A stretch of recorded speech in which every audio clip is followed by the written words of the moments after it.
नवदुर्गा, विशेष कर्तृत्ववान महिलांच्या मुलाखतींवर आधारित कार्यक्रम नवदुर्गा. श्रोतेहो नमस्कार. आपण ट्यून केलाय रेडिओ मनभावन 90.8 FM, ऑलवेज हार्ट टचिंग. आणि मी आरजे शुभांगी आजच्या आपल्या नवदुर्गाच्या भागात खूप खूप स्वागत करते. श्रोतेहो, नवरात्र आलं की प्रत्येक घर, प्रत्येक मन देवीच्या आराधनेत रमून जात असतं, हो ना. आणि या 9 दिवसात आपलं आयुष्य उजळून निघत असतं. असंच आपलं आयुष्य उजळणाऱ्या, आपल्या जीवनाला दिशा देणाऱ्या नवदुर्गांना आपण आपल्या या खास कार्यक्रमात आमंत्रित करत असतो. तर आज आपल्या सोबत आहेत एक बहुआयामी व्यक्तिमत्व म्हटलं तरी चालेल, ज्या शिक्षण क्षेत्र, नाट्य संस्कृती, साहित्य, सामाजिक कार्य अशा विविध क्षेत्रांमध्ये आपला ठसा उमटवणाऱ्या आहेत. त्या म्हणजे प्राध्यापक डॉक्टर शमा सुबोध सराफ. शिक्षण क्षेत्रात 25 वर्ष MBA, विद्यार्थ्यांना मार्गदर्शन, एंटरप्रेन्योरशिप आणि सेल्फ एम्प्लॉयमेंट या विषयात PhD, अनेक पुस्तकं, नाट्य समीक्षा पुरस्कार, आकाशवाणीवर समृद्ध असं योगदान त्यांनी दिलेलं आहे. तसंच राष्ट्रीय आणि आंतरराष्ट्रीय स्तरावर दिग्दर्शक म्हणून सुद्धा बहुमान मिळवलेलं असं नाव म्हणजे डॉक्टर शमा सराफ. तर चला आपण जाणून घेऊया त्यांचा आजपर्यंतचा प्रवास. मॅडम नमस्कार. नमस्कार. तुमचं रेडिओ मनभावनच्या स्टुडिओत हार्दिक स्वागत. थँक्यू.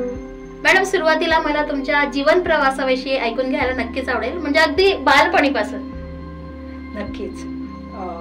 शुभांगी, बालपणीचं सांगायचं तर माझे आई आणि वडील दोघंही डॉक्टर होते. त्यामुळे एक समृद्ध असं बालपण मिळालं. आणि लहानपणी आजोबा कोकणात, आजोबांचं पोस्टिंग होतं, ते प्रांत ऑफिसर होते.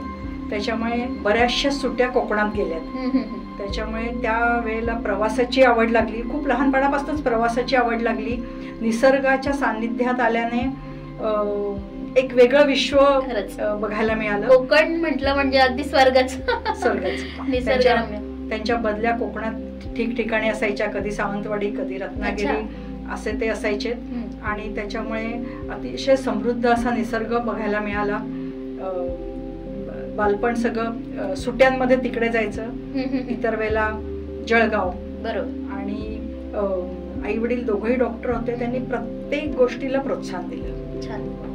सुरुवातीला पहिलीच मुलगी होते मी घरातली, आणि अनेक वर्षानंतर घरात मुलगी आलेली होती. त्याच्यामुळे त्यांनी इतक्या गोष्टींना प्रोत्साहन दिलं. म्हणजे खेळाला, नाटकाला, वक्तृत्व स्पर्धा असतील किंवा वेगवेगळ्या स्पर्धा असतील. अभ्यासाला तर होतच, पण अमुकच एक कर, इतकेच मार्क मिळाले पाहिजे असं कधीच झालं. असं प्रेशर कधीच नव्हतं. आणि आजी आजोबा होते दोन्हीकडचे. त्याच्यामुळे खूप छान बालपण मिळाल्याने तो बालपणातला जो आत्मविश्वास तयार झाला होता तो पुढच्या आयुष्यात खूप कामाला आला. म्हणजे जसं मी सुरुवातीला म्हटलं की बहुआयामी व्यक्तिमत्व, तर बालपणापासूनच तुम्हाला ते सगळे संस्कार तुमच्यावर आले आणि नक्कीच तुम्ही एक छान बहुआयामी व्यक्तिमत्व म्हणून नावलौकिक मिळवलेला आहेच. तर हे झालं तुमचं बालपण. मला शालेय जीवनाविषयी सुद्धा ऐकायला आवडेल. शालेय जीवनात सुद्धा अनेक स्पर्धांमधून मी भाग घ्यायचे. आणि माझं लक फॅक्टर म्हणूयात की मी साधारणतः 7वी 8वीत असताना जळगावला आकाशवाणी सुरू झाली. आणि त्याच्यामुळे बालकलाकार म्हणून आकाशवाणीला एंट्री झाली. आणि मग इतके विविधांगी समृद्ध व्यक्तिमत्व आलेत, आजूबाजूला बघायला मिळालेत. आणि त्यांनी पण खूप कौतुकाने मला त्यांच्यात सामावून घेतलं. म्हणजे त्यावेळेला भैया उपासनी असतील, दत्ता सरदेशमुख असतील, दत्ता सरदेशमुख, शैला सरदेशमुख, चंद्रकांत गोंजाळ असतील, त्यांच्याबरोबर राहता आलं. त्यांच्याबरोबर मी नाटकातनं कामं केलीत. आकाशवाणीत तर काम केलंच त्यांच्याबरोबर, पण बाहेर पण त्यांनी एक नाट्यसम्राट नावाचं नाटक बसवलं होतं. त्यावेळेला मी 11वीत होते. आणि ते त्यांनी प्रोफेशनल याला केलेलं होतं, म्हणजे व्यावसायिक नाटक त्यांनी बसवलं होतं. आणि त्याच्यात भैया उपासनीच्या मुलीचं काम मी करत होते. त्याच्यामुळे त्यांच्याबरोबर मला जळगाव जिल्ह्यातल्या, नाशिक जिल्ह्यातल्या काही गावात जाऊन प्रयोग पण करता आले. त्याच्यामुळे मी नाटकात आले ती डायरेक्ट व्यावसायिकला आले आणि नंतर हौशीत आणि किंवा प्रयोगिकडे नंतर वळले. तर थोडासा उलटा प्रवास केला. वा, छानच. मग हे झालं शिक्षण. आणि ते मग शिक्षणानंतर तुमचा जो तुझं पुढचं लाईफ होतं. मग प्रत्येक मुलगी असली म्हणजे प्रत्येकाच्या इच्छा असतात की आता शिक्षण झालंय, आता लग्नाचा विषय काढायला. तो प्रवास सुद्धा हा मी तुला शाळेपर्यंतचा प्रवास सांगितला. कॉलेज MJ कॉलेजच माझं कॉलेज. अच्छा. आणि मी जेव्हा MJ कॉलेजला आले तेव्हा इथे एक रायटर्स क्लब होता त्या काळी. म्हणजे मी ही तुला 82-83 ची गोष्ट सांगते. त्यावेळेला रायटर्स क्लब होता. त्याच्या माध्यमातून मी थोडं लिहायला पण लागले. त्याच्या माध्यमातून आम्ही इथे एक सायक्लोस्टाईल बुलेटिन त्यावेळेला काढायचो MJ कॉलेजचं. नंतर MJ कॉलेजमध्ये युथ फेस्टिवल त्या वर्षी झालं होतं. प्राचार्य नेमाडे होते आणि प्राचार्य नेमाडेंनी मला त्यांच्या बरोबरीने त्या युथ फेस्टिवलच्या जबाबदारी सामावून घेतलं. त्यावेळेला मी GS म्हणून त्यावेळेला काम केलं. त्या वर्षी युथ फेस्टिवल होतं त्या वर्षी. आणि प्रतिभाताई त्यावेळेला शिक्षण मंत्री होत्या आणि त्या आपल्याकडे आल्या होत्या युथ फेस्टिवलच्या उद्घाटनाला. आणि त्याच्यामुळे खूप छान अनुभव त्याला युथ फेस्टिवलच्या आयोजनात. मला MJ कॉलेजच्या पहिल्या युथ फेस्टिवलच्या आयोजनात मला समाविष्ट करून घेतलं होतं आणि ते माझ्यासाठी खूप मोठी गोष्ट होती. ते अनुभव तर पुढे इव्हेंट मॅनेजमेंट करताना मला खूप उपयोगी आले. म्हणजे मला सुरुवातीला प्रत्येक वेळेला इव्हेंट मॅनेजमेंट करताना मला नेमाडे सरांची आठवण यायची. अरे बापरे, छानच तुम्हाला. आणि महाविद्यालयीन जीवन कसं होतं त्याबद्दल सांगा, तिथल्या आठवणी सगळ्या. महाविद्यालयीन जीवन खूप सुंदर होतं. आम्ही महाविद्यालयीन जीवनात आम्ही इथे पुरुषोत्तम करंडक आणला होता. म्हणजे पुण्याच्या बाहेर पुरुषोत्तम करंडक पहिल्यांदा गेला होता आणि तो MJ कॉलेज जळगावने आणला होता. पुरुषोत्तम करंडक आणला त्या वर्षी. आणि नंतर मी मॅनेजमेंट करायला नाशिकला गेले. पण तिथे पण खूप छान कॉलेज आयुष्य मिळालं. इथे पण मी जेव्हा सांस्कृतिक क्षेत्रात काम करत होते त्याच्याबरोबर मी खेळाडू पण होते. तर त्याच्यामुळे मी हॉकी खेळायचे. हॉकी युनिव्हर्सिटी प्लेयर्स सलग 3 वर्ष मी होते. आणि स्विमिंग स्टेट लेवल पर्यंत मी गेलेले होते. दोन्ही खेळात मी. आणि इथे मी MJ कॉलेज तर्फे पण खेळले. नाशिकला गेल्यावरती माझ्या मॅनेजमेंट कॉलेजकडनं पिटको कॉलेज ते, तर तिथून पण मी हॉकी युनिव्हर्सिटी प्लेअर होते. अरे वा. त्या कॉलेजमधनं पण. तर त्याच्यामुळे तिथे सुद्धा मला सांस्कृतिक आणि स्पोर्ट्स दोन्ही स्तरावरती मला तिथे पण काम करता आलं. तिथे पण एक चांगला ग्रुप तयार झाला. आणि शिवाय अभ्यासाच्या दृष्टीने तर व्यवस्थितच सगळं. म्हणजे तिथे पण कुठे अभ्यासाकडे दुर्लक्ष करून कधीच काही केलं नाही. जे काही ऍक्टिव्हिटी करत असताना अभ्यासाही जे काही केलं ते अभ्यास सांभाळूनच केलं. सुंदर. आणि मग लग्नाची रेशीम गाठ ती कशी जोडली? लग्नाची रेशीम गाठ आम्ही जेव्हा पुरुषोत्तम करंडक करत होतो त्यावेळेला सोबत माझे खूप चांगले मित्र होते. त्याच्यामुळे नंतर पुढे मी जेव्हा मॅनेजमेंट करून जळगावला आले तेव्हा आमचा ग्रुप होता जळगावातला पण तो ग्रुप एक होता छान नाटकाचा. त्यावेळेला आम्ही एक ऍडव्हर्टायझिंग एजन्सी सुरू करायचं ठरवलं. आणि त्यावेळेला सोबत माझ्या बरोबर होते कारण ते चांगले चित्रकार पण होते. त्यांनी ऍक्च्युली शिक्षण त्यांचं BCom MCom होतं पण त्यांनी त्यांची हॉबी म्हणून जोपासलेली होती चित्रकला. आणि कमर्शियली पण ते खूप चांगल्या पद्धतीने कॉपी लिहू शकायचे. कंटेंट रायटर होते. त्याच्यामुळे आम्ही एक 3-4 वर्ष आम्ही ऍडव्हर्टायझिंग एजन्सी त्यावेळेला चालवली होती. आणि रोटरॅकच्या माध्यमातून आम्ही काही सोशल वर्क समाजकार्याच्या दृष्टीने सुद्धा बऱ्याच गोष्टी करत होतो. त्यावेळेला आम्ही एक आंतरराष्ट्रीय त्यावेळेला इंटरनेट नव्हतं त्यामुळे त्यावेळेला आम्ही सगळ्या एम्बसीशी कॉन्टॅक्ट करून एक आंतरराष्ट्रीय स्तरावरचं वर्तमानपत्रांचं प्रदर्शन जळगावात भरवलं. अच्छा. सगळ्या एम्बसीकडनं त्या देशातले वर्तमानपत्र मागवले होते आणि त्याचं प्रदर्शन रोटरॅक क्लब मार्फत जळगावला भरवलं होतं. त्या वर्षी मी रोटरॅक क्लबचे अध्यक्ष होते जळगावच्या. अच्छा अच्छा. आणि ते इंटरनॅशनल एक्झिबिशन इतकं सुंदर झालं. त्याला बऱ्याच मोठ्या मोठ्या रोटेरियन्सने भेट दिली. जवळजवळ 2000 लोक त्यावेळेला तिथे आले होते. त्यांनी तिथे छान अभिप्राय नोंदवला आणि त्याची चर्चा खूप झाली. रोटरीच्या स्तरावर त्याची चर्चा मुंबईपासून नागपूरपर्यंत झाली. आणि त्या प्रोजेक्टला आम्हाला त्या वर्षी खूप छान पुरस्कार सुद्धा मिळाले होते रोटरीच्या स्तरावरती. अशा अनेक ऍक्टिव्हिटी आम्ही करत गेलो पुढे. त्याच्यातनं आमची ओळख कामातनंच आमची ओळख दृढ होत गेली. आणि एका स्टेजला ठरवलं की आपण लग्न करूया. आणि घरून पण काही विरोध व्हायचा प्रश्न नव्हता कारण घरच्यांनी बहुतेक ते गृहीतच धरलं होतं. आणि त्याच्यामुळे घरच्यांकडनंही काही विरोध नव्हता.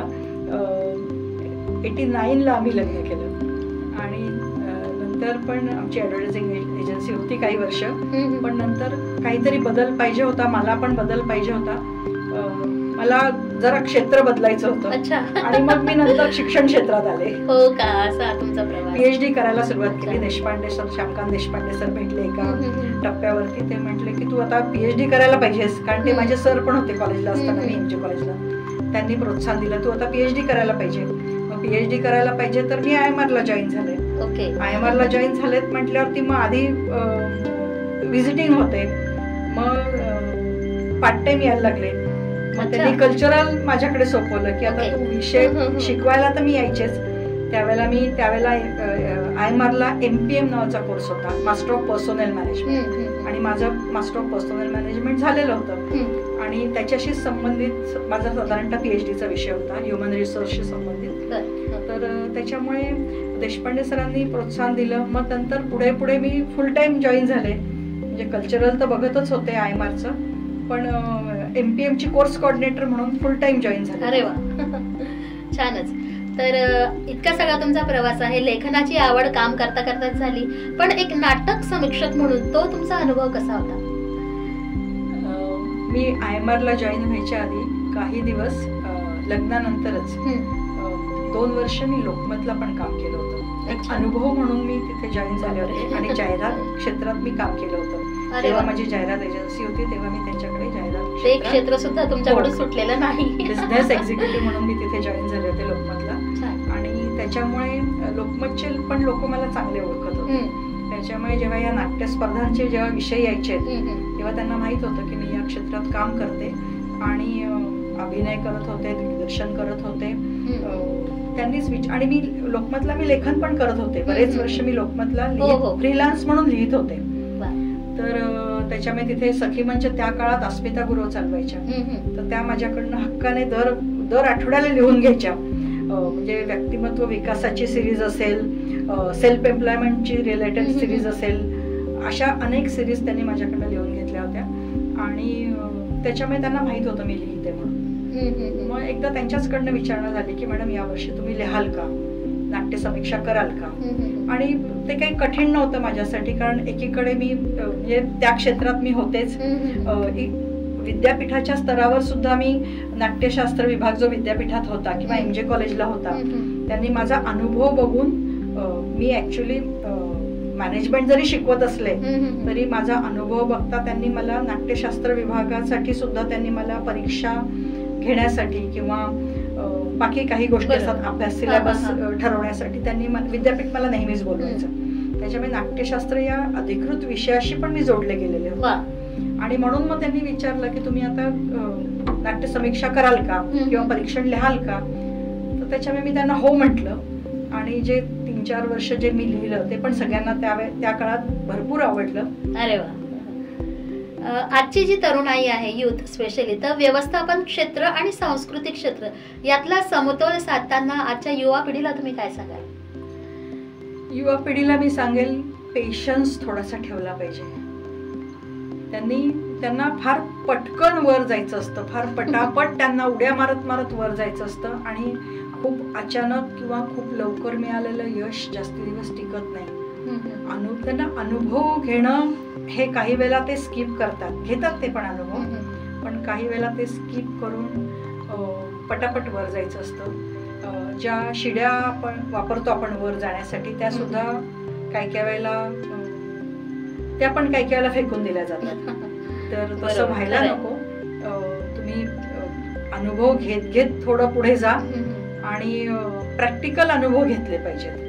फक्त तुम्हाला थेअरी येते म्हणून तुम्ही त्या क्षेत्रात आलात असं नाही होत, त्या क्षेत्रात तुम्ही यशस्वी झालात असं नाही होत. तर त्याच्यामुळे दोन्हीच, थेअरी आणि प्रॅक्टिकल दोघींचं त्यांनी समन्वय साधला पाहिजे. मॅडम, आपण PhD गाईड सुद्धा आहात, तर या क्षेत्रात विद्यार्थ्यांना संधी कशा उपलब्ध होतात? म्हणजे तुम्ही गाईड तर करतात, पण मग पुढे जाऊन त्यांचं करिअर? PhD करून त्यांनी आता एक ट्रेंड म्हणजे समज असा असतो की PhD करून त्यांनी प्राध्यापक व्हावं, शिक्षक व्हावं, काही गरजेचं नाहीये. अच्छा. तुम्ही PhD करून तुमच्या क्षेत्रात तुम्ही एक्सपर्ट होतात, ते करून तुम्ही स्मॉल स्केल मध्ये जाऊ शकता, तुम्ही एंटरप्रिनर्स होऊ शकता. अनेक संधी तुम्हाला असतात. स्टार्टअप, हल्ली स्टार्टअप्सला इतका स्कोप आहे, इतक्या अनेक विविध अंगांनी नवीन नवीन गोष्टी समोर येतात, नवीन नवीन क्षेत्र समोर येतात. तर तुम्ही त्या क्षेत्रात संशोधन करा. संशोधन जेव्हा तुम्ही करता तेव्हा स्काय इज द लिमिट. बरोबर. त्याच्यामुळे तुम्हाला सुरुवातीला कोणी वेडं ठरवलं, कोणी तुम्हाला वाटलं की हे होणारच नाही, अशा क्षेत्रात सुद्धा अनेक लोक संशोधन करतात आणि टॉपवर पोहोचतात. त्याच्यामुळे त्या दृष्टीने पीएचडी कडे बघा. आणि तुमचा जो पीएचडीचा विषय आहे एंटरप्रिनरशिप अँड सेल्फ एम्प्लॉयमेंट, तो विषय निवडण्यामागची नेमकी प्रेरणा कशी होती? मी तुला आधीच सांगितलं की माझी बरेच वर्ष मी ऍडव्हर्टायझिंग एजन्सी चालवलेली आहे. तर त्याच्यामुळे मला स्मॉल स्केल इंडस्ट्रीचे प्रॉब्लेम, समस्या हे सगळं माहित होतं. काही वेळेला आपण म्हणतो ना अपयशाकडनं आपण यशाकडे जातो, तसंच झालं. मला बिझनेस करताना ज्या ज्या ठिकाणी अपयश आलं ते मला पीएचडीचा अभ्यास करताना ते कामाला आलं. ओके. ते सगळं मी नोट केलं होतं कुठल्या तरी स्टेजला की हे असं झालं, माझा बिझनेस करताना ह्या चुका घडल्यात आणि ह्या मी अशा पद्धतीने केलं असतं तर मी जास्ती चांगली सक्सेस झाले असते. आणि ते सगळे विषय मला पीएचडी करताना कामाला आले की या पद्धतीने म्हणजे संशोधन करतानाही ते विषय कामाला आले की तुम्ही बिझनेसमध्ये डूज अँड डोंट्स काय काय पाहिजेत हे जेव्हा मला लक्षात येत गेलं. त्याच्यामुळे एंटरप्रिनरशिप डेव्हलपमेंट हा विषय मी बऱ्याचदा शिकवायला सुद्धा वर्गात जेव्हा जायचे किंवा स्मॉल स्केल इंडस्ट्रीज माझ्याकडे दिलेला विषय असायचा, तर त्यावेळेला जेव्हा मी शिकवायला जायचे तेव्हा मी कधीच पुस्तक न्यायचे नाही. फक्त वर्गात गेल्यावरती आता सध्या आपला टॉपिक कुठला चालू आहे, पहिला युनिट झाला, दुसरा तर टॉपिक कुठला चालू आहे, त्या याच्यावरती मी माझ्या अनुभवातनं बोलू शकायचे. आणि त्याच्यामुळे त्या सगळ्या गोष्टीचा मला भरपूर फायदा झाला. कारण मी कधीतरी बिझनेस केलेला होता. मी पास झाले, मी एप्रिलमध्ये परीक्षा दिली, मी मे मध्ये पास झाले आणि मी जूनमध्ये फॅकल्टी म्हणून जॉईन झाले असं झालं नाही. माझ्या मागे लोकमतचा 2 वर्षाचा अनुभव होता. जैन ग्रुप ऑफ इंडस्ट्रीमध्ये मी काही दिवस जॉब केलेला होता. जेव्हा मी एमपीएम केलं, पर्सनल मॅनेजमेंट केलं, त्यावेळेला मी जैन ग्रुप ऑफ इंडस्ट्रीच्या पर्सनल डिपार्टमेंटला काम केलेलं होतं. तिथे मी इन हाऊस मॅगझिन चालवलेलं होतं. त्यामुळे तिथे लेखनाचाही अनुभव होता, संपादनाचाही अनुभव होता. तर त्याच्यामुळे Lokmat, Jain group of industries, माझा स्वतःचा बिझनेस, हा सगळा माझ्याकडे इंडस्ट्रियल एक्सपिरियन्स माझा जर एकंदर पकडला तर 12 ते 15 वर्षाचा होता. आणि नंतर मी शिक्षण क्षेत्रात आलेले आहे. त्याच्यामुळे मला त्या सगळ्याचा फायदा मला माझे विषय शिकवताना झाला. त्याच्यामुळे एंटरप्रिनरशिप हा माझ्या 15 वर्षाचं माझं संचित होतं अनुभवांचं, आणि म्हणून मी पीएचडी साठी तो विषय निवडला. नक्कीच, खूपच छान. मॅम, तुमचं आकाशवाणी, जळगाव आकाशवाणीशी फार जवळचं नातं आहे.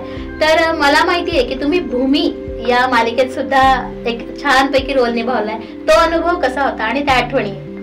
भूमीचं मी लेखनच केलेलं आहे. नभोनाट्य भूमी ही कादंबरी जी आहे ती आशा बगेंची कादंबरी आहे आणि साहित्य अकादमी पुरस्कार त्या कादंबरीला त्या वर्षी मिळाला होता. आणि आशा बगेंशी माझा कॉन्टॅक्ट आलेला होता. आमच्या मिळून साऱ्या जणीचा नावाचा एक ग्रुप आहे, त्याच्या माध्यमातून आशा बगेंशी कॉन्टॅक्ट आला होता. मी त्यांना परवानगी मागितली आणि त्यांनी तत्काळ परवानगी दिली. मी ज्यावेळेला त्यांना फोन केला त्यावेळेला त्या सिंगापूरला होत्या, पण त्यांनी मला मेलवर परवानगी पाठवली की हे चांगलं काहीतरी तू करते आणि वेगळं काहीतरी करते. त्यांनी मला मेलवर परवानगी पाठवली त्या नभोनाट्य रूपांतर करण्यासाठी. आणि ते जवळजवळ 27 भागांमध्ये त्याचं नभोनाट्य रूपांतर आम्ही केलं. त्यासाठी मला मी भूमीचं नभोनाट्य रूपांतर करावं म्हणून आकाशवाणीकडनं मला प्रतिमा जगताप ज्या होत्या त्यांनी विचारलं होतं. त्यानंतर मी परवानगी मागितली होती आशा बगेंना.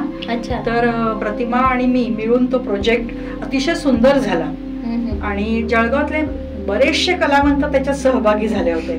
कारण त्यात मोठी कादंबरी होती आणि अनेक रोल अनेक विविध तरुण कलाकारांनी तिथे निभावलेत. आणि नंतर त्या भूमीची जी पहिली नभोनाट्य मालिका होती ती आकाशवाणीवरची, आणि तिचं नंतर प्रसारण जळगाव व्यतिरिक्त नागपूर पासून तर गोव्यापर्यंत सगळ्या आकाशवाणी केंद्रावर झालं. आणि कुठून कुठून नंतर मला पुढचे 4-5 वर्ष, जवळजवळ 10 वर्ष मला रिस्पॉन्स द्यायचा की आमच्याकडे पणजीला तुझी मालिका सुरू आहे, नभोनाट्य मालिका चालू आहे. कधीतरी मुंबईत कोणीतरी सांगायचं की तुझी मालिका आम्ही ऐकतोय. आणि त्यावेळेला त्याला 5 वर्ष झाली होती, 6 वर्ष झाली होती, पण ती खूप दिवस मला त्याचा रिस्पॉन्स येत राहिला. नाट्य दिग्दर्शन क्षेत्र म्हटलं म्हणजे खूप आठवणी, गमती जमती आणि बरंच काही असतं. तो अनुभव कसा होता? खूप सुंदर. त्यात मी खूप एन्जॉय केलं. आणि मला माझ्या नाट्य दिग्दर्शनाच्या याच्यात मला जी नाटकं मी बसवलीत ती मी IMR कडनं मेजॉरिटी नाटकं बसवली होती. तर तिथे मला विद्यार्थ्यांकडनंच नाही तर मॅनेजमेंटकडनं प्रज्ञावंत नंदकुमारजी बेंडाळे त्यांनी तर नेहमीच प्रोत्साहन दिलं. त्यांनी आम्हाला तिथे थिएटर बांधून दिलं. आम्ही जे सुरुवातीला 3-4 पुरस्कार आणले होते, अल्फा करंडक आम्ही जिंकला होता त्या काळात. आणि अल्फा करंड त्यावेळेला झी TV अल्फा होतं, तर झी TV हे नाव नंतर आलं, आधी अल्फा होतं. तर अल्फा करंडक जेव्हा आम्ही जिंकला आणि त्यांना सांगितलं त्यावेळेला त्यांनी IMRला एक समृद्ध सुसज्ज असं 200 प्रेक्षक बसतील असं छान अद्ययावत थिएटर बांधून दिलं तिथे. मिनी थिएटर म्हणूयात आपण तिथे. आणि त्याच्यामुळे देशपांडे सर होते त्यावेळेला, डायरेक्टर देशपांडे सर होते, त्यांनी सुद्धा अतिशय प्रोत्साहन दिलं मुलांना घेऊन मी भारतभर गेले. म्हणजे मी कटकला गेले, ओरिसाला इंटरनॅशनल फेस्टिवलला मुलांना घेऊन गेले. सिमल्याला गेलो आम्ही. सिमल्याला पण 3-4 वर्ष आम्ही सलग गेलो आणि सलग बक्षीस आणली. बरोबर. इंटरनॅशनल कटकहून पण सलग बक्षीस आणली होती. आणि यात तुम्हाला बरेच मानाचे पुरस्कार मिळालेले. गोमंतक मराठी अकादमीसाठी आम्ही पणजीला गेलो आणि पणजीला सुद्धा आमच्या नाटकाला best drama, best direction, best acting, लेखन, संगीत दिग्दर्शन सगळे पुरस्कार पहिले. यशामागचं रहस्य काय सांगाल मॅडम? टीमवर्क होतं ते. टीमवर्क होतं. आणि टीमवर्क मध्ये मी आधीच सांगितलं की मॅनेजमेंट पासून, प्राचार्यांपासून, आमचे डायरेक्टर पासून तर विद्यार्थ्यांपर्यंत सगळ्यांचा सहभाग होता. आणि सगळ्यांचा 100% नाही 200% पाठिंबा होता. आणि त्याच्यामुळे ती सगळी पुरस्कार आज जर तुम्ही IMRला गेलात तर अगदी एंट्रीला सगळे पुरस्कार दिसतील. म्हणजे सगळे तिथे गोमंतक मराठी अकादमीचे पुरुषोत्तम करंडक आणलेला होता, पु ल देशपांडे करंडक होता, सकाळ करंडक होता. हे सगळे करंडक त्या 5-7 वर्षाच्या काळात IMRने जिंकले होते. आणि तुम्हाला अखिल भारतीय नाट्य परिषदेचा वि.स. खांडेकर सर्वोत्तम नाट्य समीक्षा हा पुरस्कार सुद्धा मिळाला. तर तो क्षण कसा होता त्याबद्दल सांगा. छान होता.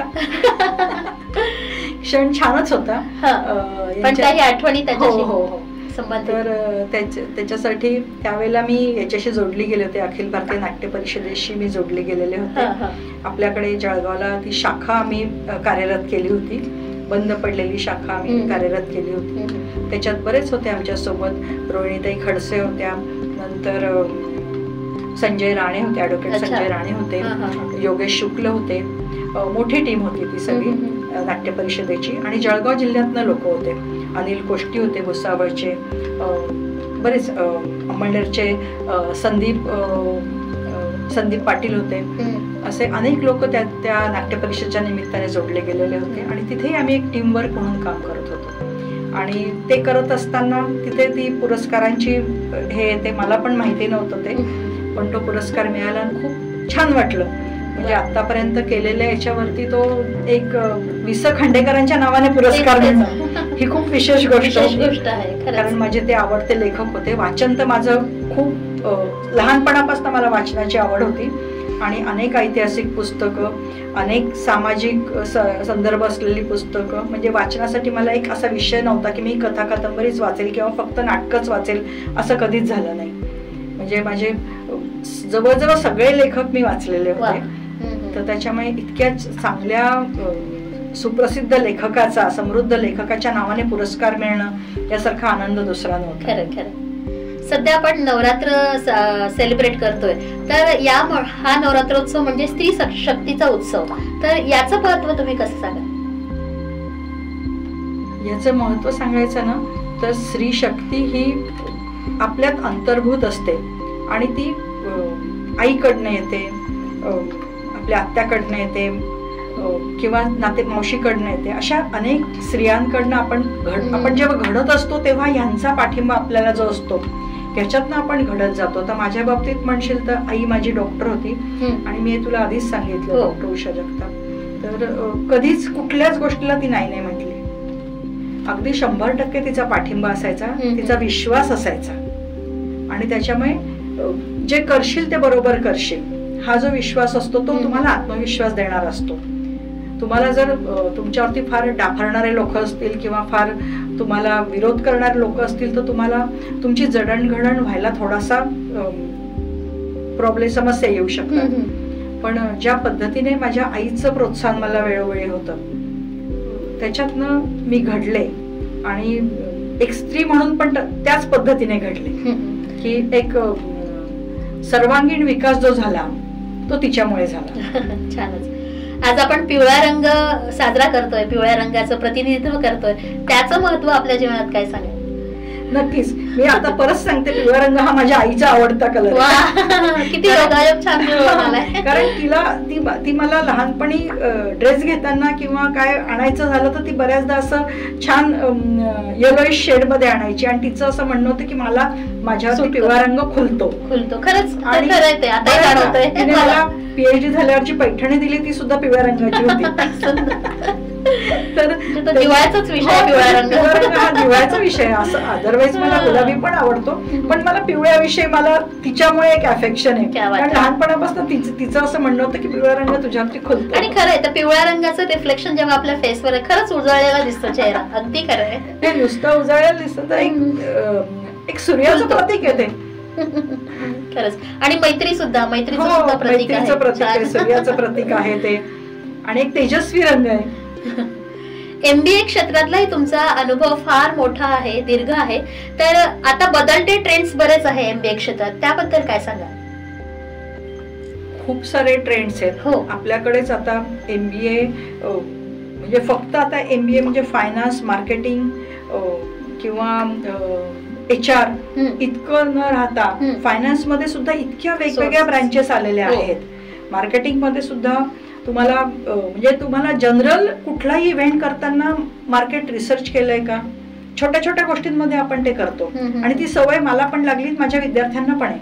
कुठलीही गोष्ट करायची, अगदी इव्हेंट करायचा तर त्याच्यात सुद्धा त्याच्या पाठीमागे आम्ही एक ते रिसर्च बघतो की आता हा पिरियड मार्केट याच्यासाठी बरोबर आहे का, हा इव्हेंट घेण्यासाठी हा पिरियड बरोबर आहे का. तर ह्या अनेक दृष्टीने. आणि आता तर किती क्षेत्रात म्हणजे ऍग्रिकल्चर सुद्धा मार्केट याच्यात आलेलं आहे, MBAच्या याच्यात आलेलं आहे. रिपीट पहिल्यापासून सांगते, खूप चालेल होणारच. MBA खूप व्हास्ट फील्ड आहे. त्याच्यात आता फक्त फायनान्स, मार्केटिंग किंवा HR एवढेच फील्ड न राहता अनेक क्षेत्रात मॅनेजमेंट इन्व्हॉल्व झालेलं आहे. आपण प्रत्येक क्षेत्र म्हटलं तरी चालेल, कुठेही. तर त्याच्यामुळे वेगवेगळ्या क्षेत्रात वेगवेगळ्या फील्डमध्ये आता आपण बघतोय की मॅनेजमेंटच्या अंगाने विचार होतो. आणि तो खूप अप टू डेट अद्ययावत पद्धतीने होतो. रिसर्च वेगवेगळ्या क्षेत्रात होतंय, अनेक क्षेत्रात अनालिसिस केलं जातं. का तर ते मॅनेजमेंटच्या अंगाने जायचं असतं किंवा आपल्याला जे काम करायचंय ते अप टू डेट करायचं असतं, काळाच्या बरोबर राहून करायचं असतं. आणि त्याच्यासाठी मॅनेजमेंट आवश्यक असते, प्रत्येक ठिकाणी आवश्यक असते. आणि म्हणून कुठलाही इव्हेंट घ्यायचा तरी तुम्हाला प्री मॅनेजमेंट आवश्यक आहे. इव्हेंटच्या वेळेला तुम्ही काय काय करणार ही मॅनेजमेंट वेगळी आहे. पोस्ट इव्हेंट मॅनेजमेंट काय ते तुम्हाला बघावं लागतं. आणि करिअर निवडताना सुद्धा म्हणजे MBA झालेला मुलगा कधीच एक करिअर निवडणार नाही. तो प्लॅन A तयार करेल, प्लॅन B तयार करेल, प्लॅन C सुद्धा तयार ठेवेल. आणि हे शिक्षण, हे पायाभूत शिक्षण MBA देतं. त्याच्यामुळे ते आवश्यकच झालेलं आहे. खरं. मॅडम, एक प्राध्यापक, दिग्दर्शक, समीक्षक, सामाजिक कार्यकर्त्या, सांस्कृतिक क्षेत्र या सगळ्या भूमिका निभावताना नेमकी सगळ्यात आवडीची भूमिका तुमची कुठली? सगळ्याच भूमिका आवडीच्या आहेत. पण जास्त तुम्हाला म्हणजे प्राध्यापक म्हणून मला जास्ती ती माझी भूमिका जास्ती आवडीची आहे. कारण मी प्राध्यापक असल्याने मी कायम तरुण राहते. क्या बात आहे. माझे कायम तरुणाई बरोबर मी वावरते. बरोबर. कायम तरुणाई बरोबर मी वावरते. त्याच्यामुळे तुम्हाला आतून फिलिंग असतं तुम्हाला तरुण असल्याचं. तुमच्या आजूबाजूला जे सहकारी आहेत आणि ते काहीतरी नवीन नवीन घेऊन तुमच्याकडे येतात. बरोबर. त्यांच्यामुळे तुम्ही तुमच्यातलं नाविन्य टिकून राहतं. नवीन विषय घेऊन येतात. तो विषय जरी तुम्हाला, बरेच विषय ते असे आणतात की ते तुम्हाला त्याच्याविषयी तुम्ही ऐकून आहात पण तुम्हाला डिटेल माहिती नाही. पण तो जेव्हा विषय तुमच्याकडे येतो तेव्हा तुम्ही त्याच्यावरती रिसर्च करायला सुरुवात करता, त्याच्यावरती विचार करायला सुरुवात करता आणि फील करायला सुरुवात करता तो विषय. त्याच्यामुळे तुम्ही परत नव्याने काहीतरी त्या विषयात गुंततात. पण बऱ्याचदा असंही होत असेल की शैक्षणिक क्षेत्र आणि सांस्कृतिक क्षेत्र या दोन्हींचा समतोल साधताना कुठेतरी प्रॉब्लेम्स किंवा कुठेतरी असंच होत असेल की ओझं होत आहे, तर असं कधी झालं का? नाही. प्रॉब्लेम सॉल्व्हिंग कपॅसिटी माझी चांगली होती. वा नाही ते जाणवलंच आहे. त्याच्याशिवाय एवढ्या सगळ्या क्षेत्रात प्रावीण्य मिळवणं हे शक्य नाही. त्याच्यामुळे प्रॉब्लेम्स आलेत, नाही असं नाही, भरपूर प्रॉब्लेम आलेत, पण ते ओव्हरकम करून पुढे जाणं माझ्यासाठी महत्वाचं होतं आणि ते मी केलं, ते जमलं. त्याच्यामुळे ते अनेक प्रॉब्लेम ओव्हरकम करून मी इथपर्यंत पोहोचलेले आहे. आजपर्यंतच्या प्रवासातला एखादा अविस्मरणीय क्षण? तसे भरपूर असतील. PhD मिळाला तो क्षण सांगू शकते, कारण तू आताच म्हटलीस प्रॉब्लेम किती आले. खूप प्रॉब्लेम आले होते, प्रचंड प्रॉब्लेम्स आले होते, पण ते सगळे ओव्हरकम करून PhD मिळाली. सगळ्यात मोठा प्रॉब्लेम तर माझे, जे मी 2004 साली PhD सुरू केलं आणि 8 साली ते माझं PhD होत आलेलं होतं आणि माझे गाईड गेलेत. जे डायरेक्टर जे होते श्यामकांत देशपांडे, त्यांचं अकस्मात दुर्दैवी निधन झालं आणि मग माझा तो विषय रखडला. मग परत 2 वर्ष नवीन गाईड शोधणं आणि परत नव्याने तयारी करणं पुढची 3 वर्ष. तर प्रॉब्लेम तर होतेच, पण ते सगळे ओव्हरकम करून जेव्हा PhD मिळाली तेव्हा बरं वाटलं की आपण जे प्रॉब्लेम सॉल्व्हिंग ज्या पद्धतीने कपॅसिटी जी होती त्या पद्धतीने जी बाहेर पडले आणि त्या माझ्या प्रॉब्लेम्स मध्ये मला आमचे त्यावेळेचे डायरेक्टर डॉक्टर विवेक कांडरेंचं पण मला खूप मदत झाली, रावसरांची मदत झाली त्याच्यामुळे, अनिल रावसरांची. त्याच्यामुळे होतात गोष्टी. तुम्ही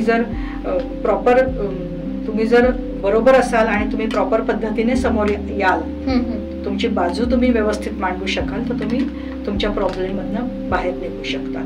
सध्या आपण सेंटर ऑफ एक्सलन्स चे आपण डायरेक्टर आहात, तर त्याबद्दल सांगा. सेंटर ऑफ एक्सलन्स ही जी संकल्पना आहे ही महाराष्ट्र शासनाची संकल्पना आहे. त्यांनी करिअर कट्टा हा उपक्रम सुरू केलेला आहे आणि करिअर कट्टा ह्या उपक्रमाअंतर्गत आपल्याला आपल्या कॉलेजला, MJ कॉलेजला सेंटर ऑफ एक्सलन्स मिळालेलं आहे आणि ह्याच्याच अंतर्गत आपल्याला पोलीस पूर्व भरती केंद्र मिळालेलं आहे, प्रशिक्षण केंद्र मिळालेलं आहे आणि सैन्य पूर्व भरती प्रशिक्षण केंद्र मिळालेलं आहे, 2 केंद्र मिळालेली आहेत.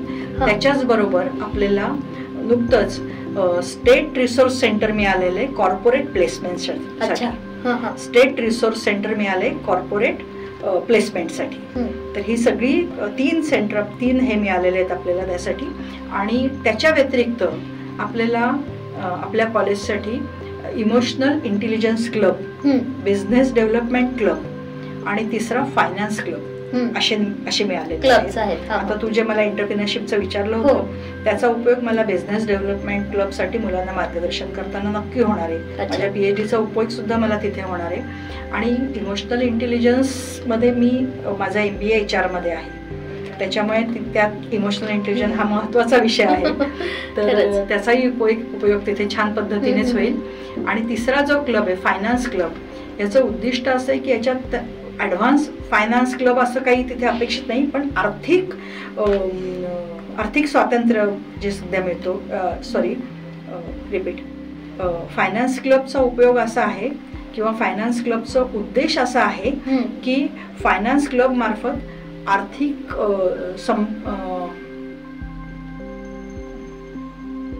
आर्थिक साक्षरता आपल्याला घडवून आणायची. कारण खूप ठिकाणी हे दिसतं की तुम्ही तुमचं फायनान्स तुम्हाला मिळतंय, पण ते तुम्हाला कुठे गुंतवणूक करायची किंवा त्याचा उपयोग कसा करायचा, कुठल्या स्टेजमध्ये त्याचा हे करायचा, म्युच्युअल फंड असतील किंवा बाकीच्या गोष्टी असतील, तर ती आर्थिक साक्षरता निर्माण करण्यासाठी सर्वसामान्य, म्हणजे फक्त फायनान्सच्या मुलांसाठी फायनान्स क्लब नाही आहे. फायनान्स क्लब हा सर्वसामान्य सगळ्यांसाठी आहे आणि त्याच्यातनं आपल्या आर्थिक साक्षरता हा मुख्य उद्देश फायनान्स क्लबचा. वा, छानच. रोटरी क्लबशी सुद्धा तुम्ही जोडलेला आहात, तो अनुभव कसा आहे तुमचा? तो पण छान. तिथे कुठला कार्यभार तुम्ही सांभाळत असता? रोटरीचा पण अनुभव छान आहे. रोटरीशी मी जोडले गेले कारण रोटरीचा जो युथ क्लब होता रोटरॅक साठी मी 3-4 वर्ष काम केलं होतं. मी रोटरॅकची प्रेसिडेंट पण होते. त्याच्यामुळे पुढे रोटरीशी जोडली गेले. ज्या वेळेला PhD झालेली होती त्यावेळेला एक स्थैर्य पण आलं होतं. काही ओळखीच्या ज्येष्ठ श्रेष्ठ लोकांनी रोटरीमध्ये मला इन्व्हाइट केलं आणि मी सामील झाले. कारण सोशल कॉजसाठी काम करायला मला आवडतं, त्याच्यामुळे मी रोटरीत पण सामील झाले. रोटरीत सामील झाल्यावरती मी रोटरीची सेक्रेटरी पण होते, उपाध्यक्ष होते. अध्यक्षपद स्वीकारलं नाही कारण त्यावेळेला बाकीच्या जबाबदाऱ्या माझ्या महत्वाच्या होत्या. तर त्याच्यामुळे मी त्यांना सांगितलं होतं की मी रिटायरमेंट नंतर होईल अध्यक्ष, पण आत्ता नाही. त्याच्यामुळे ते अध्यक्षपद त्यावेळेला स्वीकारलं नव्हतं. पण इतर अनेक जबाबदाऱ्या मी रोटरीत घेतल्या. लिटरसी कमिटी माझ्याकडे होती. बुलेटिन मी काही दिवस त्याचं संपादन केलं रोटरीच्या सुद्धा. आणि रोटरीच्या माध्यमातून पण इव्हन नाट्य प्रशिक्षण शिबिर आम्ही रोटरीच्या माध्यमातून घेतले, अभिवाचनाचे कार्यक्रम रोटरीच्या माध्यमातून घेतलेत, किंवा शाळांमध्ये आम्ही एक खूप चांगला उपक्रम रोटरीच्या माध्यमातून चालवतो, 7x7 तो चालवतोय अनेक वर्षापासून. तर त्या माध्यमातून मी आतापर्यंत म्हणजे फक्त रोटरीच्याच नाही पण माझ्या इतर पण याच्या माध्यमातून जळगावातल्या आणि जळगावच्या आसपासच्या किमान 200 शाळांना मी भेट दिलेली आहे. आणि त्या माध्यमातून मी मुलांशी 7वी 8वी 9वी 10वीच्या मुलांशी त्यांच्या वेगवेगळ्या अभ्यासा व्यतिरिक्तचे त्यांच्याशी रिलेटेड जे विषय होते, निर्भया जेव्हा प्रकरण झालं होतं तेव्हा आम्ही शाळांमध्ये जाऊन मुलींशी आणि मुलांशी सुद्धा त्यांच्या सुरक्षिततेच्या विषयावरती बोललो होतो. आणखी युवती सभेत सुद्धा मी या विषयावरती अनेक महाविद्यालयात गेले, जळगाव इव्हन नंदुरबार पर्यंत पण मी गेलेले आहे, तिन्ही जिल्ह्यात गेलेले आहे युवती सभेच्या. आणि मुलींशी पण मला या अनेक विषयांवरती बोलायला आवडतं. शिवाय पर्सनॅलिटी डेव्हलपमेंटच्या विषयांवरती सुद्धा मुलांशी संभाषण कौशल्य असेल, आता इमोशनल इंटेलिजन्स असेल, अशा अनेक विषयांवरती रोटरीच्या माध्यमातून मी या शाळांच्या मुलांशी बोलू शकते. आणि ती मुलं फार गोड असतात. म्हणजे ऍक्च्युली कॉलेजमध्ये आमच्याकडे सगळी मोठी मुलं येतात जी पक्क मडकं झालेलं असतं त्यांचं, पण ह्या मुलांशी पण बोलायला एक वेगळी मजा येते. आणि ती मजा रोटरीच्या माध्यमातून मी अनुभवली आहे. बरोबर, काम पण झालंय. त्यांची क्युरिओसिटी जास्त असते, जाणून घेण्याची इच्छा. नक्कीच नक्कीच. तर असा अनुभव संपन्न असा प्रवास तुमचा आहेच, पण तुमच्या फ्युचर प्लॅन्स बद्दलही मला जाणून घ्यायला आवडेल की तुम्हाला आणखी पुढे कुठल्या क्षेत्रात आणि कसं कार्य करायचं. हे बघ, आता खूप क्षेत्रात काम करून झालेलं आहे. म्हणूनच मी म्हटलं अनुभव संपन्न दीर्घ प्रवास. आता माझ्या अनुभवांचा फायदा मला तरुण मुलांना करून द्यायचा. शालेय विद्यार्थी असतील किंवा तरुण विद्यार्थी असतील. आता माझ्या जे अनुभव मी आजवरच्या आयुष्यात घेतले त्याचा फायदा किंवा त्याचा उपयोग या मुलांसाठी व्हावा म्हणून यापुढे मी काम करणार. म्हणूनच मी करिअर कट्टालाही त्यासाठी जॉईन झाले, कारण माझी PhD ज्या विषयात आहे तो विषय मला प्रॉपरली मुलांपर्यंत पोहोचवता आला पाहिजे, त्यांना तो सोप्या पद्धतीने समजावून सांगता आला पाहिजे. हे माझं मुख्य उद्देश होता. आणखी या सगळे क्षेत्रात ज्या तुम्ही काम करतात त्या क्षेत्रात युवकांना येण्याची इच्छा असेल तर त्यांना तुम्ही काय सांगाल? वेलकम. का नाही, पण काही टिप्स. काही येतातच मुलं या क्षेत्रात येतात, मुली येतात, तरुणच या क्षेत्रात येतात. आणि तरुणांनीच आलं पाहिजे. हा तरुणांचा देश आहे आणि पुढचे काही वर्ष हा तरुणांचाच देश असणार आहे. आणि त्यांनी यावं म्हणून तर हे सगळे प्रयत्न आहेत. हे सगळं त्यांच्यासाठीच आहे.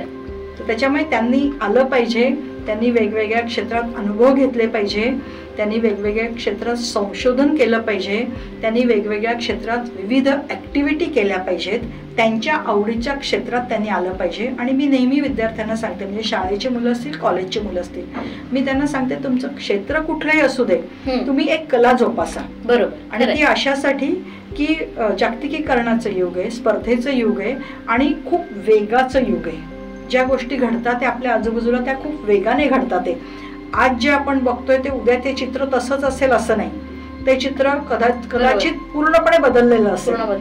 तर त्यासाठी त्यांना एक कला त्यांना येणं आवश्यक आहे. आणि ती अशासाठी की ते ज्या पद्धतीने बदल घडतोय त्या पद्धतीने बऱ्याचदा आपण बघतोय की तरुण पिढी ही नैराश्याकडे मोठ्या प्रमाणात ओढली जाते. खरं. आणि अनेक गोष्टींचं प्रमाण आपण बघतोय, आत्महत्यांचं प्रमाण बघतोय किंवा काही चुकीचे जे ट्रेंड एस्टॅब्लिश होतात ते व्यसनांचं प्रमाण बघतोय. हे जे सगळं आपण बघतोय. आणखी काही गोष्टी होतात, टेक्नॉलॉजीचा गैरवापर होतोय किंवा आर्थिक प्रॉब्लेम्स जे उभे राहतात ते अचानक उभे राहतात. तर हे सगळं आपण जे बघतोय तर यासाठी त्यांनी नैराश्याकडे जाऊ नये म्हणून त्यांना एक कला येणं आवश्यक आहे. कारण त्या असा जर पिरियड, बॅड पॅच प्रत्येकाच्या आयुष्यात येतो, तर असा जेव्हा बॅड पॅच त्यांच्या आयुष्यात येईल, देव करून न येवो, पण जेव्हा केव्हा अशी जर वेळ त्यांच्या आयुष्यात आली तर त्यातनं बाहेर पडण्यासाठी त्यांना ती कला उपयोगी पडते. आणि त्यामुळे मी माझ्या संपर्कात येणाऱ्या सगळ्या तरुणांना, सगळ्या विद्यार्थ्यांना मी सांगते की एक कला तुम्ही जोपासलीच पाहिजे. बरोबर. तुम्हाला भले चित्र चांगलं काढता येत असेल, तुमचं लेखन, तुम्ही छान डायरी लिहित असाल, तुम्हाला चांगल्या पद्धतीने संगीत, म्युझिक तुम्हाला येत असेल, तर तुम्ही नैराश्याच्या गर्तेत तुम्ही जाणार नाही. खरं. आणि प्रत्येकामध्ये कुठली ना कुठली कला ही दडलेली असते, फक्त तिला शोधून बाहेर काढणं हे खूप महत्वाचं असतं. मॅडम, खूप छान तुमचा प्रवास आहे. सगळे क्षेत्रात तर तुम्ही आहातच, पण मला एक ट्रिकी क्वेश्चन तुम्हाला विचारा असं वाटतंय की हे सगळे क्षेत्र न निवडता तुम्हाला जर सांगितलं की यापेक्षा वेगळं क्षेत्र निवड, आणि तर तुम्ही कुठला विचार करता की मी या क्षेत्रात असते, एक क्षेत्र सोडून नसते तर दुसऱ्या या क्षेत्रात असते, असं कुठलं क्षेत्र वाटतं की मला हे व्हायचं होतं आणि हे राहून गेलंय? मी ऍक्च्युली माझे वडील लवकर गेलेत. मी कॉलेजला असतानाच गेलेत आणि त्यांनी मला सांगितलं होतं की मी BA ला गेले. आई वडील दोघंही डॉक्टर असताना मी BA ला गेले होते की मला आर्ट्सची आवड आहे आणि मला काही विषय आर्ट्सचे आवडतात, त्याच्यामुळे मी अगदी हट्टाने, त्यांनी विरोध नव्हता केला, पण मी BA चूज केलं होतं. MJ कॉलेजला BA ला ऍडमिशन घेतली होती आणि त्यांचं असं म्हणणं होतं की तू चांगली वकील होशील, त्याच्यामुळे तू लॉ कर, असं त्यांनी मला सांगितलं होतं. मी ते गेले तेव्हा मी SY ला किंवा TY ला होते आणि त्याच्यानंतर मला माहिती नाही, पण मी जेव्हा ते करिअरचे जे ऑप्शन बघत होते तेव्हा मी MSW, MBA, MPM हे सगळे ऑप्शन बघितले आणि मग मी मॅनेजमेंटकडे जायचं ठरवलं. तो मी तिथे चेंज केलं. म्हणजे माझ्या मनात कुठेतरी होतं की मी लॉ पण आहे, ते पण एक माझ्याकडे ऑप्शन होतं, पण मी प्लॅन A मध्ये मी मॅनेजमेंट निवडलं. मॅनेजमेंटला गेले. मॅनेजमेंटच्या 2 डिग्र्या मी घेतल्या, MPM पण केलं, MBA पण केलं, PhD पण माझी त्याच्यातच होती. पण मधल्या काळात मी एकदा लॉला पण ऍडमिशन घेतली, माझी मुलं छोटी असताना. 1-1.5 वर्ष 3 सेमेस्टर मी केले पूर्ण, पण ते राहून गेले. आणि ते कधी कधी असं वाटतं की चाललं असतं मी झाले असते तर नाही झालं, तेही आवडलं असतं वकील क्षेत्रात तुम्हाला. नाही झालंय, पण कधीतरी असं जर मला कोणी विचारलं, आता जसं तू विचारलं क्वेश्चन, तसं त्यावेळेला मला असं वाटतं की हा ठीक आहे, चाललं असतं मला, मी झाले असतं तरी. खरंच हेच शिकण्यासारखं आहे तुमच्याकडनं. तर आपला शैक्षणिक आणि सांस्कृतिक वारसा म्हणू किंवा अनुभव संपन्न हे जे सगळं आहे प्रवास तुमचा, ते ऐकून खरंच खूप छान अशी प्रेरणा मला सगळ्यांना मिळाली. एका व्यक्तीनं एकाच वेळी शिक्षण, लेखन, नाट्य, दिग्दर्शन आणि सामाजिक क्षेत्र आणि सांस्कृतिक क्षेत्र अशा विविध क्षेत्रात कार्य करूनही सर्वत्र उत्तुंग यश मिळवणं हे खरंच अद्वितीय आहे. आणि आपल्या आयुष्याचा हा प्रवास निश्चितच अनेकांना हा प्रेरणादायी नक्कीच ठरणार आहे. तेव्हा मॅडम, तुमच्या भावी वाटचालीसाठी खूप खूप मनपूर्वक शुभेच्छा. आपण आलात, वेळ दिलात आणि आम्हाला अनमोल मार्गदर्शन केलं, त्याबद्दल खूप खूप धन्यवाद. थँक्यू शुभांगी. तुमचे सुद्धा, रेडिओ मनभवनचे सुद्धा मनपूर्वक आभार. तुम्ही मला बोलवलं आणि ही मुलाखत घेतली, छान मनमोकळ्या गप्पा तुम्ही माझ्याशी मारल्यात, त्याबद्दल तुमचे सुद्धा मनपूर्वक आभार. खूप छान प्रश्न विचारल्याबद्दल सुद्धा मनपूर्वक आभार. धन्यवाद.